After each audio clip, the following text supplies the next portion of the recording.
My name is Nicole Tan Zixin, and my metric number is 276826. Hello everyone, my name is Beijing, metric number 276865. Good day, madam and my fellow classmates. My name is Wong Yi, and my metric number is 279826. Good day, madam. My name is Lao Chingman, metric number 279896.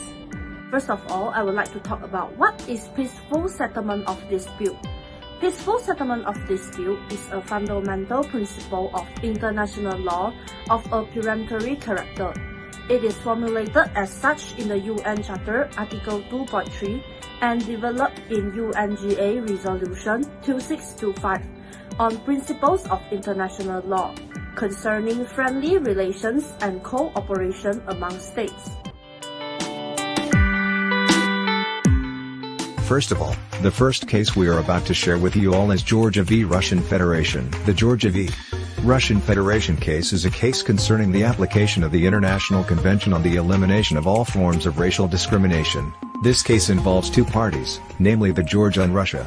On August 8, 2008, Russia launched a full-scale military operation in Georgia ostensibly to protect its peacekeepers and nationals who were facing attacks and persistent persecution in Georgia's breakaway republics of Abkhazia and South Ossetia.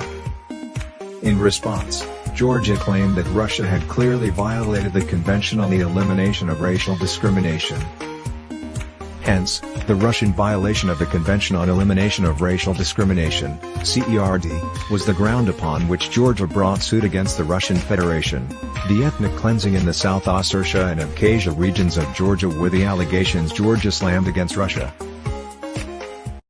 So, after we have a brief understanding of this case, let's roughly understand what actions these two countries has taken before the courts make a decision. On August 12, 2008, Georgia sued Russia under Article 22, which was related to its violation of the CERD around Georgian territory. However, Russia then submitted 4 preliminary objections to jurisdiction, and 2 of them are relevant to the present inquiry. First, it argued that there was no dispute between Russia and Georgia at the date of the application, which could be regarded as coming within the terms of CERD. Secondly, in the event that there was a dispute, Georgia had not attempt to resolve the dispute by negotiation or by recourse to the special procedures provided by insert before the application was filed. Based on these 2 preliminary objections, Russia requires the International Court of Justice (ICJ) to declare that it has no jurisdiction to hear disputes. It should reject the Georgia request for provisional measures and delete the case from the list.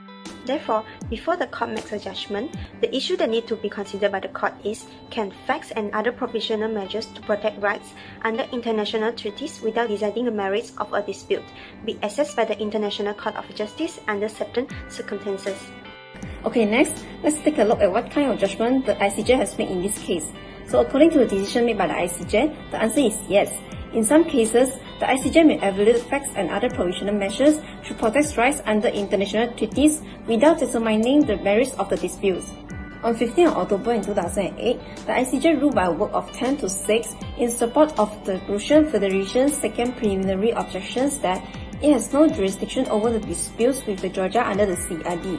This is because the Georgia has not exhausted the preliminary requirements set out in the Article 22 of the CERD, which is to try to resolve the dispute through negotiation before submitting it to the ICJ. So, after considering the material received, the court held that the measures taken were appropriate to both parties and were not the same as those required by Georgia. So, in its ruling, the ICJ reminded both parties of their obligations and ordered them to refrain from any discriminatory acts and do everything in their power to ensure the security of the people and the protection of their rights and properties. So it means that the court did not determine whether the Russia violated the 1965 conventions and indirectly recognized both parties as responsible for the escalation of the conflicts. Hence, any acts of racial discrimination against persons, groups of persons, or institutions and supports of racial discriminations must not be encouraged by both parties, but they should ensure that they prevent such discriminations in all its ramifications. Okay, lastly, the main point of the judgment in this case is, although Georgia requested the ICJ to stop Russia from engaging in racial discrimination and ethnic cleansing, but the court's decision went beyond this point and applied it to both parties. Therefore, this is how the court uses its statutory power to point out measures that do not fully meet the requirement. This is because, according to the statute of the ICJ, the court is empowered to indicate measures to protect those rights even if they are not exactly as requested, without prejudging the questions of the jurisdiction of the ICJ to deal with the merits of the case. So it means that the decision given on the request for the indications of provisional measures in no way prejudge the questions of the jurisdiction of the court to deal with the merits of the case, or any questions relating to the admissibility of the applications or relating to the merits themselves. So from this case, we can see that regardless of whether the ICJ has jurisdictions in a particular case, the ICJ and states are still obliged to settle dispute peacefully in accordance with international law. Alright, so that's all for the Georgia vs. Russian Federation's case concerning the peaceful settlement of dispute. The next case we are going to share is Portugal v. Australia. This case concerning East Timor and self-determination. Portugal administered East Timor as a non-self-governing territory under United Nations Chapter 11. Due to self-determination, Portugal withdrew from East Timor. 7th of December 1975, Indonesia invaded and occupied East Timor. Australia acknowledged de facto Indonesia's annexation of East Timor. Treaty between Australia and Indonesia, which created a zone of cooperation in a maritime area between the Indonesian province of East Timor and northern Australia. Portugal filed an application instituting proceedings against Australia concerning East Timor Gap. This is an overview of a proceedings brought by Portugal against Australia for its failure to observe its duties and obligations to respect the rights of Portugal as an administering power. Hence, Australia vehemently objected and brought this case to International Court of Justice as there exists a legal dispute. In this part, I will elaborate about the action taken by Portugal and Australia. Portugal claimed that Australia had violated the obligation to respect Portugal's powers and duties as the administering power of East Timor, as well as the people of East Timor's right to self-determination and related rights by signing a treaty of cooperation in an area between the Indonesian province of East Timor and Northern Australia on December 11, 1989. For Australia, according to Portugal's allegations, Australia had incurred international responsibility in relation to both the people of East Timor and Portugal, which claimed to have remained the administering power in accordance with several General Assembly and Security Council resolutions, despite the fact that it had definitely left East Timor when Indonesia invaded East Timor in 1975. The declarations of both states, according to Article 36, Paragraph 2 of the statute, were used by Portugal as the foundation of jurisdiction. Australia contested the court's jurisdiction and the application's admissibility.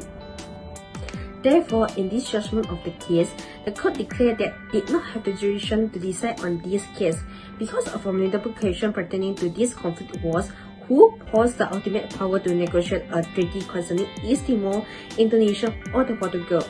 The court could have to decide on Indonesia's state and authority matters. Actually, we can see that this real dispute is between the Portugal and Indonesia rather than the Portugal and Australia. Because of Indonesia did not give the consent of matter regarding this statement and absent in the court, the International Court of Justice was unable to hear the case based on the Article 35, Paragraph 2 of the court statute, which states that party must give consent to the court. Even though Indonesia has breached its duty in several ways by continuing human rights violations against the East Timorean and political, social and cultural repression, and by entering the treaty on behalf of the East Timor for self-serving economic reasons. Indonesia has thus violated the territorial sovereignty of the East Timor. Hence, the Timor Gap Treaty violates the East Timor territorial sovereignty and should consider illegal law under the international law. However, the IJC refused to rule on the validity of the Timor Gap Treaty between Australia and Indonesia due to the absence of the Indonesia as a third party did not consenting to the jurisdiction of the court. Jurisdiction is a main international law principle relevant to this case. Under the international law, states are independent and equal so that no state may exercise jurisdiction over other state without the consent. The principle of self-determination applies to this case also. Self-determination means that the right to control one's dynasty. Under the Charter of the United Nations, all people have the right to freely determine without external interface their political, economic, social, and cultural development. Every state has the duty to respect the right by the Charter of the United Nations. In short, the court by 14.2 that could not decide this case in absence of Indonesia, as Indonesia's right and obligation would have been affected by any judgment of the court. According to the ICJ decision Article 37, the territory by the East Timor will remain a non-self-governing territory and its people have the right to self-determination.